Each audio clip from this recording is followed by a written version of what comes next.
বাংলাদেশে বর্তমানে একটি পাইতারা চলছে, প্রাইমারি স্কুলে গানের শিক্ষক দেওয়ার জন্য একটা পরিকল্পনা চলছে। সেখানে বিএনপি জামাত সহ সব দলের নেতৃবৃন্দ এক জায়গায় হয়ে বলেছে ৫৬,০০০ বর্গ মাইলের বাংলাদেশে, অলিয়া উলিয়ার বাংলাদেশে, খান জাহানের বাংলাদেশে, শরীয়তুল্লাহর বাংলাদেশে গানের শিক্ষক দেওয়া চলবে না। ৯০% মুসলমানের বাংলাদেশে আল্লাহর কোরআনের শিক্ষক, ধর্মীয় শিক্ষক বাধ্যতামূলক করতে হবে। এটা আজকে শুধুমাত্র নেতাদের দাবি নয়, সাধারণ জনতার দাবি। আওয়াজ দিয়ে বলুন ঠিক কিনা। ১৯৬৯ সালে আমেরিকার বিজ্ঞানী নীল আর্মস্ট্রং চাঁদে গিয়েছিলেন। চাঁদের মাটি থেকে দুনিয়ার মাটিতে আসার পর বিজ্ঞানী নীল আর্মস্ট্রং কালিমা পড়ে মুসলমান হয়ে গিয়েছিলেন। সুবহানাল্লাহ বলেন সবাই। ভাইরা আমার, দুনিয়ার মানুষেরা বিজ্ঞানী নীল আর্মস্ট্রংকে প্রশ্ন করেছিলেন, ও বিজ্ঞানী নীল আর্মস্ট্রং, তুমি কেন কালিমা পড়ে মুসলমান হলে? তুমি কেন ইসলাম ধর্ম গ্রহণ করলে? এক আল্লাহ কেন বিশ্বাস করলে? জান্নাত জাহান্নাম কেন বিশ্বাস করলে? কেন তুমি মুসলমান হলে? তোমার ইসলাম ধর্ম গ্রহণ করার কারণ কি? বিজ্ঞানী নীল আর্মস্ট্রং বলেছিলেন, শোনো দুনিয়ার মানুষেরা, আমি বিজ্ঞানী নীল আর্মস্ট্রং কেন কালিমা পড়ে মুসলমান হলাম?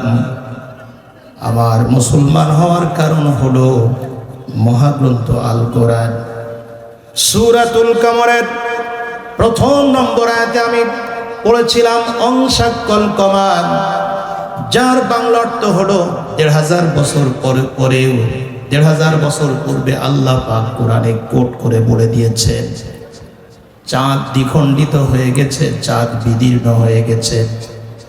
আমি বিজ্ঞানী নীল আর্মস্ট্রং ১৫০০ বছর আগের নাজিল করা কোরআনে দুনিয়ায় বসে পড়লাম চাঁদ দ্বিখণ্ডিত হয়েছে। আমি চাঁদে গিয়ে দেখলাম সত্যই চাঁদ দুটি ভাগ হয়ে আছে। আওয়াজ দিয়ে বলুন সুবহানাল্লাহ। এই জন্য আমি বিজ্ঞানী নীল আর্মস্ট্রংয়ের কলিজার ভিতরে, হৃদয়ের ভিতরে আমার এই টেন্ডেন্সি, এই ফিলিংস তৈরি হয়েছে, কোরআনুল কারীমের একটি আয়াত যদি সত্য হয়ে থাকে, কোরআনুল কারীমের সব আয়াতগুলো সত্য হবে।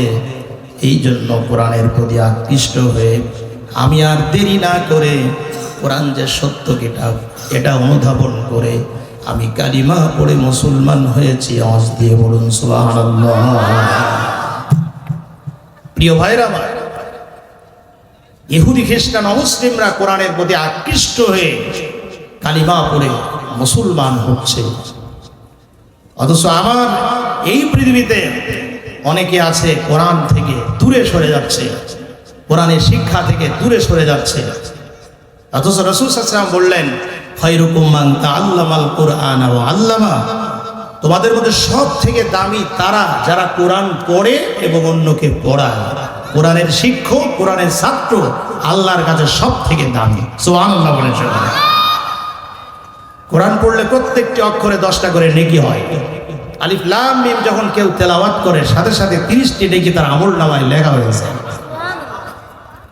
এই কোরআনের শিক্ষা আমাদের বাংলাদেশের স্কুল, কলেজ, বিশ্ববিদ্যালয়ে যদি সব জায়গায় বাধ্যতামূলক কোরআনের শিক্ষা থাকতো, আমার দেশের ওই ঐশীর মতো মেয়ের জন্ম হতো না, এরশাদ শিকদারের মতো সন্ত্রাস এই বাংলাদেশে জন্ম হতো না।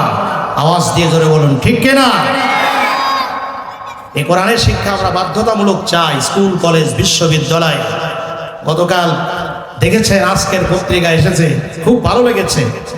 সেখানে বাংলাদেশ জামাত ইসলামী, বিএনপি, এরপরে আপনার এনসিপি, চরমনার পিসা হুজুর সহ সব দলের নেতাকর্মীরা এক মঞ্চে তারা এসেছে। এক মঞ্চে এসে বলেছে বাংলাদেশে বর্তমানে একটি পাইতারা চলছে, প্রাইমারি স্কুলে গানের শিক্ষক দেওয়ার জন্য একটা পরিকল্পনা চলছে। সেখানে বিএনপি জামাত সহ সব দলের নেতৃবৃন্দ এক জায়গায় হয়ে বলেছে ৫৬,০০০ বর্গ মাইলের বাংলাদেশে, অলিয়া উলিয়ার বাংলাদেশে, খান জাহানের বাংলাদেশে, শরীয়তুল্লাহর বাংলাদেশে গানের শিক্ষক দেওয়া চলবে না। ৯৭% মুসলমানের বাংলাদেশে আল্লাহর কোরআনের শিক্ষক, ধর্মীয় শিক্ষক বাধ্যতামূলক করতে হবে। এটা আজকে শুধুমাত্র নেতাদের দাবি নয়, সাধারণ জনতার দাবি। আওয়াজ দিয়ে বলুন ঠিক কিনা? সুতরাং আসুন, এই কোরআনের শিক্ষা যদি আমরা সর্বস্তরে যদি পৌঁছে দিতে পারি, আল্লাহর রাসূলের আদর্শের কথা যদি সাধারণ মানুষের মধ্যে তুলে ধরতে পারি, তাহলে ইনশাআল্লাহ এই দেশ ভালো হবে, সমাজ ভালো হবে, মানুষ আলোকিত হবে, পিতামাতাকে শ্রদ্ধা করবে, বোনের জমি কেউ আত্মসাৎ করবে না, বড়কে কেউ অসম্মান করবে না, ছোটকে স্নেহ করবে, আলেমদের তাজিম করবে। মানুষ সুদ, ঘুষ, মদ, জুয়া, ক্যাসিনো থেকে দূরে সরে আসবে যদি আল্লাহর কোরআন আমরা নিজেরা পড়তে পারি, ছেলে মেয়েদের শেখাতে পারি। স্কুল, কলেজ, বিশ্ববিদ্যালয়ে যদি আল্লাহর কোরআনের শিক্ষা বাধ্যতামূলক হয়, আমরা আমাদের এই সমাজটা আলোকিত হবে। আওয়াজ দিয়ে বলুন ঠিক কিনা? আসুন আমরা